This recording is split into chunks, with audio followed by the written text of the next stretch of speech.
Hello, Phil here from Wings of Pegasus, and welcome to another analysis video. If you enjoyed this video, please give it a thumbs up and subscribe.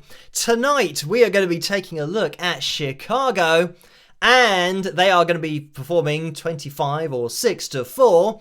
So, we are going to be taking a look at two separate performances, because I was sent this, and as you can imagine, the question that came with it was, is what I've just watched a true live vocal? Is it not a live vocal? Has it been edited? All of this stuff.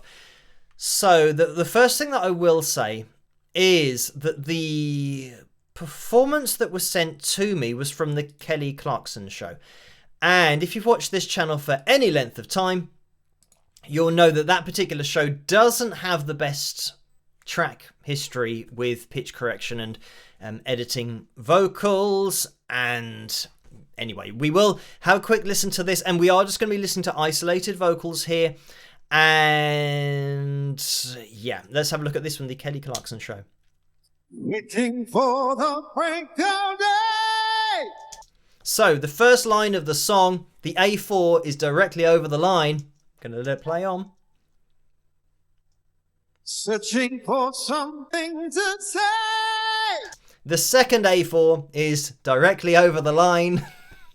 I think you guys know where we're going here. Of flashing lights against the sky. So again, pretty much over the line here, over the line there, over the line here, over the line here, over the line here. So, I mean, yeah, we're hardly into it. Hardly into the performance at all. And, I mean, what we've got here is basically what happens now. That you can have a great band with a great singer, but I think bands like Chicago, who are really good live, are just bad news for the music industry on the whole, from that major label perspective and just an industry perspective. Because when you've got a great band and a great singer, you don't want them to be a lot better than the other artists that you've got on your label, especially if you're on a competing label. So what happens is the great voices get pitch corrected to these lines, because that's exactly what happens with the other artists whose voices might not be quite as good. So, I mean, we can already see clearly here that it is massively pitch corrected. If they're not back home first. I mean, again, the A4, we're never missing it. Never missing that A4. Sitting cross down the road. And now a G4.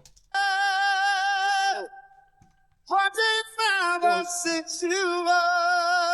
So yeah, I mean, the thing about this is how over-edited it is. Obviously, the Kelly Clarkson show will be watched by a lot of people, potentially millions of people. And this is the sound that they are attributing to a live performance. But it's not. This is post-edited. So this wasn't the sound live. And I know that this wasn't the sound live, because, I mean, sadly, we haven't got crowd shot footage from the show.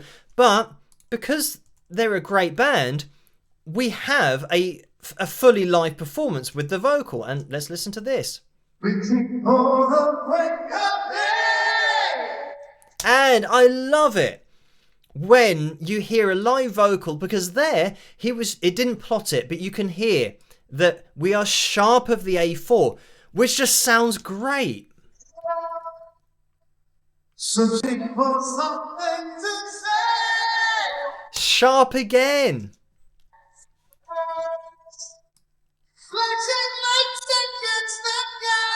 And the thing is, when we're looking at this on screen, I mean, this is what a great voice does.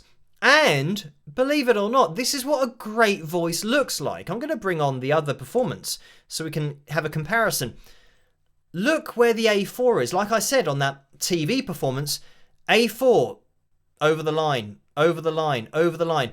The A4 never gets missed. It's like playing a tuned instrument. It's like playing a piano, just pressing the same key every time you want to get that note. But look what a great singer does live. actually closer to the A sharp 4 than the A4. But guess what? It still sounds great. I mean, even with the accompaniment and the band, which, you know, they sound amazing as well. But here, look how close that is. And this, again, we're sharp of the A4, but it still just sounds like a great vocal. I mean, what I'm going to do is bring in some of the instrumentation so that we can hear this in context.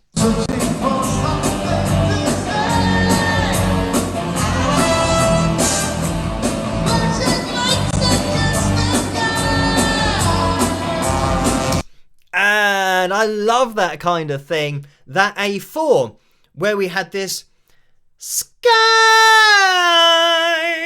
and this really deliberate, actually going a little bit sharp, then sliding down. We don't go straight there. We stop off just sharp and have, it's almost like a plane coming into land. You get this smooth transition from the emotion and the sound of the vocal, all of that expression, then just taking you perfectly to the E4. But all of that expression in there will get removed when you start pitch correcting all of this. And if we are looking at this closely, we've actually got sky. We went sharp. This is it. In a vocal phrase like this, there is so much that a great singer will give you. Conversely, when it's pitch corrected, there's so much that will get removed that I'm just going to let this play on. This might play both at the same time. Yeah, there you go.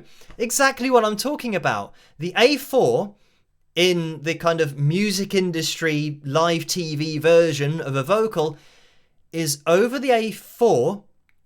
And guess what? We go down and there's no gradual slide down into the note. It goes straight over the E4. Yeah, it's a shame. But I mean, this is such a great song, and you guys will know if you've been watching for a very long time on the channel that, yeah, we've looked at Chicago in the past, yeah, and Terry Kath, and, you know, just the horn section as well in this particular song back in the day, and in these performances as well, just absolutely epic.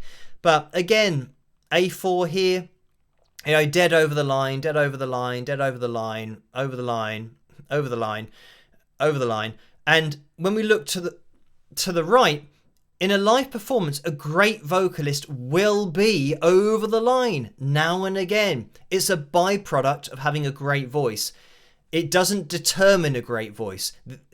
You don't have to be over the lines. If anything, a great voice will be determined by how consistent the intervals are and the expression of the voice in order to communicate with an audience, because that's what it's all about. It's not about hitting notes on lines, it's about communicating to your audience. I would say that here, this kind of thing, you can see it happening there as well, is a common trait of a great vocalist live, and we're seeing that. Let me just let it play on.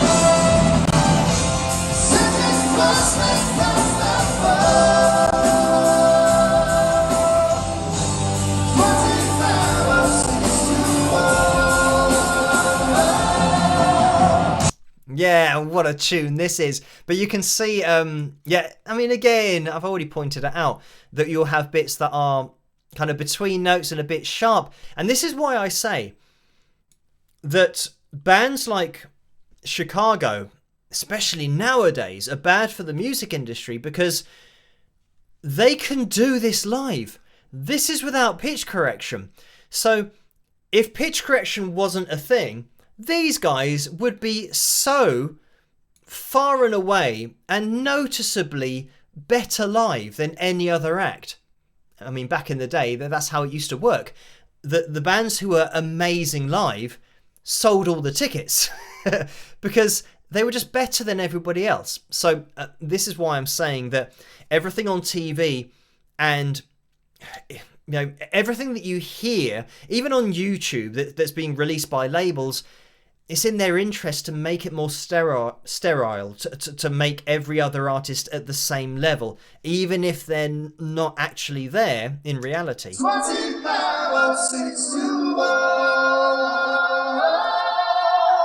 I mean, it's so cool, this tune. But even with the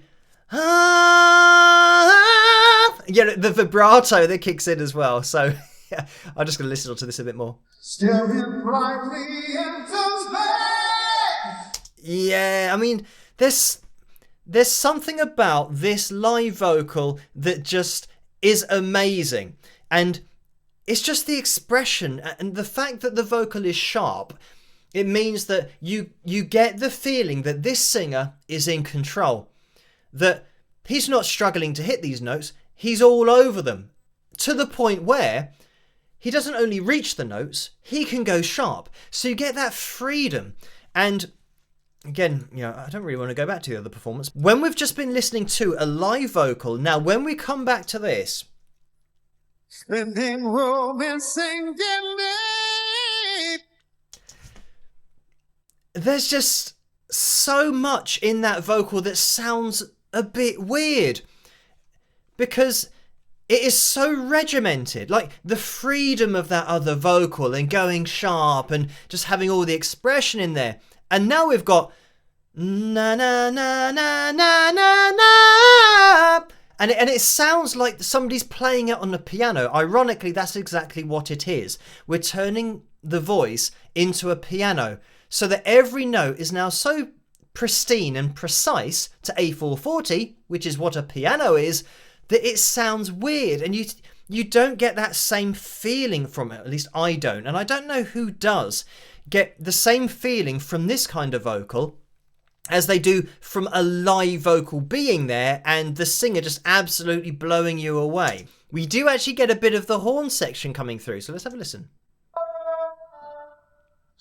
And it's interesting because, yeah, that D4, that was the horn section, maybe the saxophone, I'm not sure.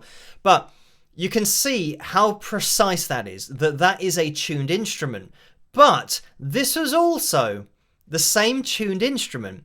And this is why live works so well and why it is so unique and why pitch correcting somebody's voice in a live performance makes no sense whatsoever, because the instruments can be off, and it is off here. So in a TV performance, this vocal would be calibrated to E4, but guess what? The horn section were flat of an E4. So we're now taking the voice somewhere where I guarantee you the singer didn't place it, because the singer's singing with something that's slightly flat. So he's not going to think, oh, the horn, all in a fraction of a second. Oh, the horn section's slightly flat. So what I'm going to do is disregard that piece of audio information that I'm taking in. And I'm going to sing perfectly on A440, standard pitch, equal temperament, and ignore what the band are doing. That's not what live music is. This is why live music is a living, breathing thing that's always changing. And a live performance is unique, and it's just for that one night. I mean, when it is genuinely all live, that's what I'm talking about. There'll be slight things that are imperfections, but those imperfections make the instrumentalists and the vocalists communicate on a musical level, because it's a constant interaction, it's a constant communication that is ever changing. If you now say to a vocalist, right, your voice is going to be A440 standard pitch equal temperament, it's like saying, well, now you're irrelevant to the rest of the band, and we're not going to edit anything the band's doing. They're still going to be flat where they're flat, but you as a singer, you're not going to miss one of these lines. So it becomes irrelevant to the backing, and that's why, again, it's another reason why it just sounds bland, because it's not to do with the feel of the instrumentation and the musicians. But anyway, to answer the request, yes, unfortunately, from what I've seen from the Kelly Clarkson show, a lot of performances are pitch corrected, and really heavily pitch corrected, just to a level that I don't understand. I don't understand why it is being done so strictly, unless it's a music industry thing, and maybe there's an agreement with the show that anybody that comes on, no matter how great they might be live, no matter how great a singer they might be, they have to be pitch corrected, so that when the other singers that come on who aren't as good, they get pitch corrected as well, so everyone seems the same. So it's like an equal playing field, level playing field for everyone no matter how legendary or awesome a particular band are, they've got to be kind of taken down a few pegs so they don't steal the show. But anyway, it's a discussion for maybe you guys in the comments section. As always, let me know what you guys think, and if you did enjoy this video, please give it a thumbs up and subscribe. Keep those future requests and suggestions coming in the comment section as well, and I'll catch you guys at the next one. Rock!